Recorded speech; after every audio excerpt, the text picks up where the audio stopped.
Hey, how's it going, everybody? I'm Rollshambo, the connoisseur and collector of all things sharp and shiny. And welcome back to another episode of Grail or Garbage, the series where I systematically and categorically rank and review knives like this Spyderco Paramilitary 2. If you haven't seen this series yet, stay tuned. I will get more into how that works. However, before we get going, I do want to mention that if you wait till the end of the video, I will be giving away some of these channel stickers. These are holographic channel stickers. I will send them your way with a handwritten note from yours truly. If you can read it, extra points to you. So, the Spyderco Paramilitary 2. This is a knife that I have not been able to get away from. I've done a decent amount of Spyderco content, and it's always get a Paramilitary 2, get a Paramilitary 2. That's a cool knife, but try a Paramilitary 2. And it's no wonder. The Paramilitary 2 is an iconic knife for enthusiasts and users and collectors. And Spyderco, of course, is known for its ability to create and manufacture damn good knives. So, I've already ranked the Para 3.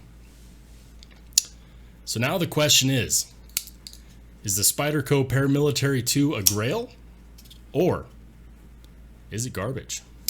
Alright, so if you've seen these grail or garbage videos before, please feel free to skip ahead a few minutes. If you have not seen these before, here's how it works. There are 5 categories in total. We've got materials, ergonomics, Fidget Factor, the lock, and of course fit and finish. And while those are not all the things that are important on a knife, I try to use those as categories and I'll lump other things in with them. Each category is worth a max of 10 points. 5 categories, 10 points. That means a max total overall possible of 50 points. So if a knife has a total score of somewhere in the realm of 21 to 30, it's a low recommend. 31 to 40 is a high recommend, and 41 to 50 is grail status. If it's a low recommend, that means that I might be able to recommend it to some people, maybe to others, but it's not something that I would go ahead and tell you to prioritize on your must-buy list.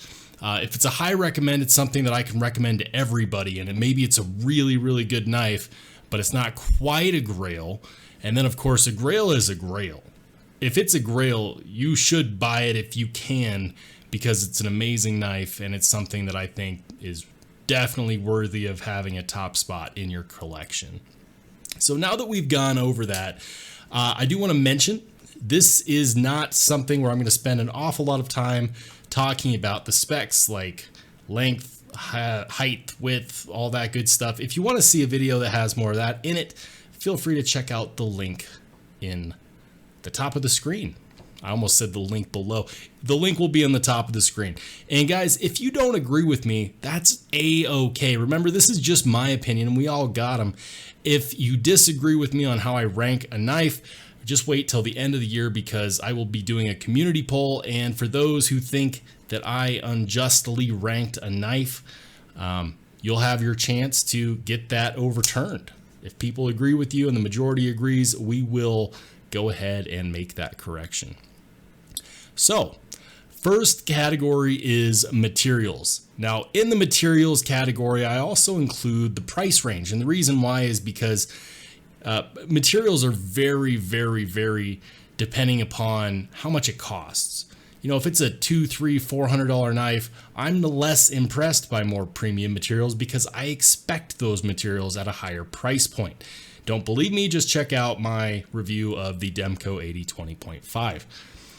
Also in the materials, it's how well executed they are. Some knives really do work better with other materials. It doesn't all have to be titanium and M390, even though we do like those here. So for the materials, the Paramilitary 2 has G10 handle scales, and keep in mind this is the DLT exclusive. So I'm going to be talking about this one specifically since this is the only one that I've handled so far, but I would expect them to all handle very similarly. The DLT exclusive has purple G10 handle scales inset steel liner, and this one has a crewware blade. And these might seem like simple materials, but Spyderco always does such a really good job on them. And the crewware blade has been one of my favorite blade steels that I've ever carried. It might actually be my favorite now that I come to think about it.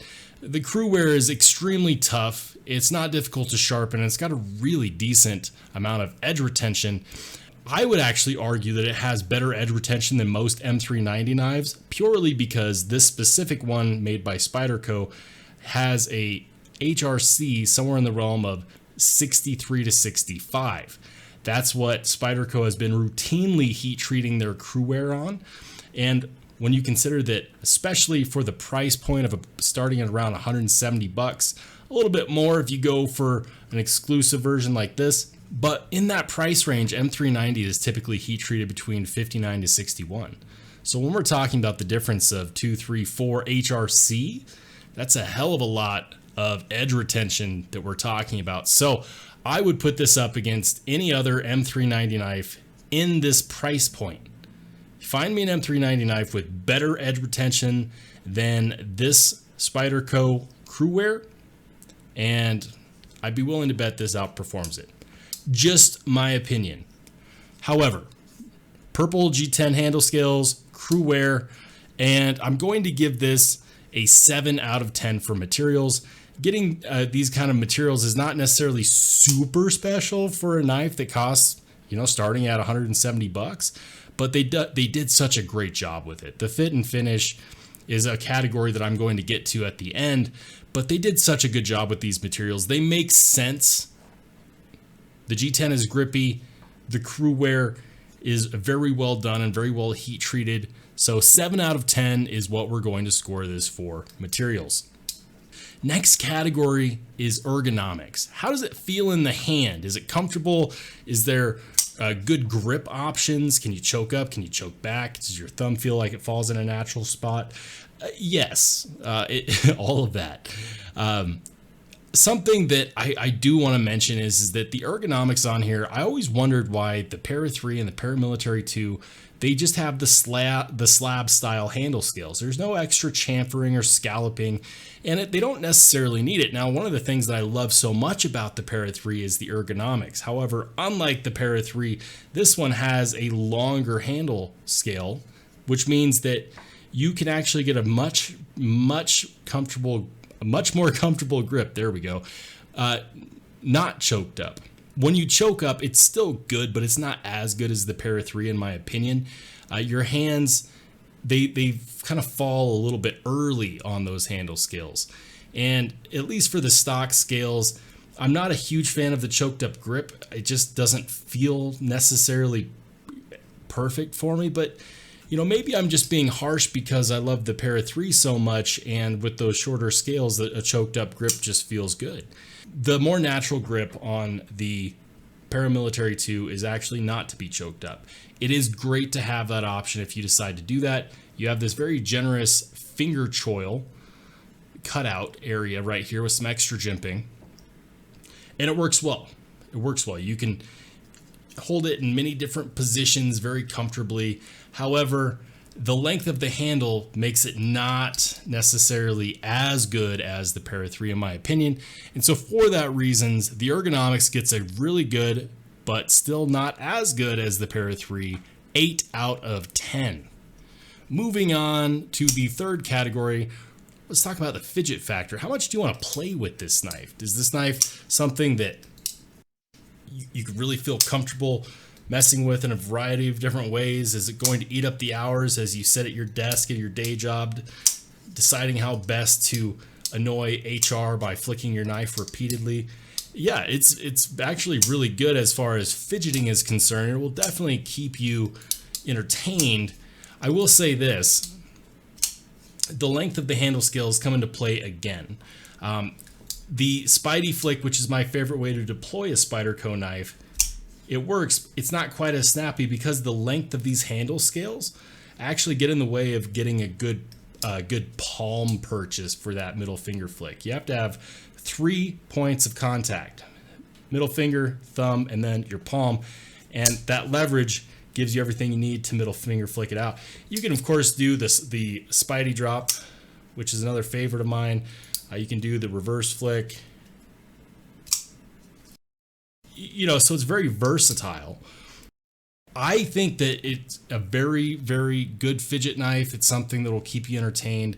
I do think that the handle skills get in the way just a tiny bit with that because you get less leverage on your reverse flicks. So I feel very comfortable giving this a 7 out of 10 for Fidget Factor. Now, next up, we have the locking mechanism. How good is the locking mechanism? It's pretty damn good. It's a compression lock. I love compression locks. Compression locks are essentially a backwards aligner lock, which pinches the blade between the stop pin and the liner. And so it's not quite like a liner lock in that it's not just resting against the liner. It's actually creating compression, hence the name, between 3 different pieces. And if you look up some knife tests, some knife lock tests on YouTube, you'll find that Blade HQ actually did one where they were comparing all the different knife lock types, and the compression lock held up better on a weight test than a frame lock, a liner lock, and it's just really good. On top of that, having it here on the spine of the blade makes it one hand open and close deployment, which I'm a very, very big fan of. And of course, it helps out with the previous category as well, which is the fidget factor. The lock is good. One tiny gripe, unlike my Para 3, where you never feel the tang of the blade connecting with your finger that's on the lock, on the Paramilitary 2, just like with the Yojimbo, when it closes, this part right here, part of that finger choil will actually collide with your finger. And it doesn't cause a big issue. It's a minor inconvenience, but it is something that I notice. And because that is connected to the locking mechanism, it does weigh in on this category. So for those reasons, I'm going to give this, for the locking mechanism, a 7 out of 10. We are at the 5th and final category. That is fit and finish. How well did Spyderco do when they manufactured this knife? Is there any hot spots? Is there any extra sharp edges that shouldn't be sharp? Does everything make sense? And was it tight, sharp when it came out of the box from the manufacturer? Yeah, there are no extra sharp edges. The only hot spot, and it's not really a hot spot, is the pocket clip, but you can see I already replaced that. In its stock format, the pocket clip is not a huge detractor. It's just something that annoys me in general, and it's something that's easy for me to get over. Most of my Spyderco knives have aftermarket clips, and that's something that's really a matter of opinion. There are several people out there that absolutely have no issue with the stamped metal pocket clip. I do. I get aftermarket clips. This is the MXG deep carry clip, by the way. Highly recommend them. I think it's a great clip. Aesthetically, it also helps with the ergos. Overall, if it had come with this clip, I'll tell you this right now, if it had come with this clip initially from the factory, or if Spyderco just started making their clips like this, it would have gotten a better score on the ergonomics. I'm just going to throw that out there. Otherwise, we're looking at slab handle scales, and these are kind of hard to mess up. They do have a free, well, maybe I shouldn't call it a free spinning pivot because it's not, but they do have screws on both sides, and I'd really like to see Spyderco move to a one-sided captive pivot where you only have to screw and unscrew one pivot screw.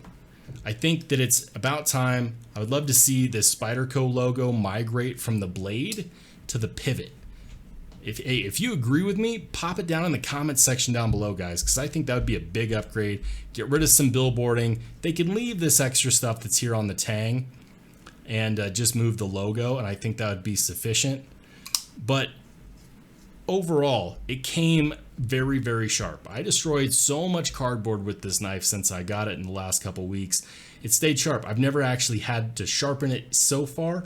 I do touch it up on my strop after I'm done cutting anything with it, just because this blade takes to the strop really, really well. And there's no burn lines or burn marks on that edge grind. So everything came out well. But you know, at the $170+ price range, it's right where I expect. Add into the fact that they do a heat treat on their crewware that's somewhere in the realm of 63 to 65, and it's impressive. It's not incredibly amazing. You know, we are talking about a knife with a simple yet beautiful and elegant design.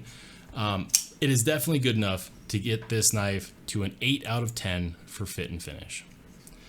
So, moment of truth, let's add that up. Materials were a 7 out of 10, ergonomics were an 8 out of 10. Both the fidget factor and the locking mechanism were a 7 out of 10, and then of course the fit and finish was also a 8 out of 10. So that combines for a max of 37. So there you have it, guys. I wasn't going to cop out on you on this one and just rank it the exact same as the Para 3 and say, oh, it's up to you. No, this is my opinion. This is a damn good knife, okay? This is a high recommend. At 37, this is at the top end of a high recommended, and it's an icon. There's a reason why they're so popular. I think that if you have 2 Spydercos in your collection, one of them should be a Paramilitary 2 and the other one should be a Para 3. If I could only have one, I'd probably pick the Para 3. I think it's more carry friendly and more carry sensible. It's a smaller, more legal in more areas, easier to fidget with. You get the same lock, you get the same blade shape, and you can usually get it in the same blade materials, all things considered. And so for those reasons, I do rank the Para 3 higher. I also think the ergonomics are better on the Para 3. But again, this is just my opinion.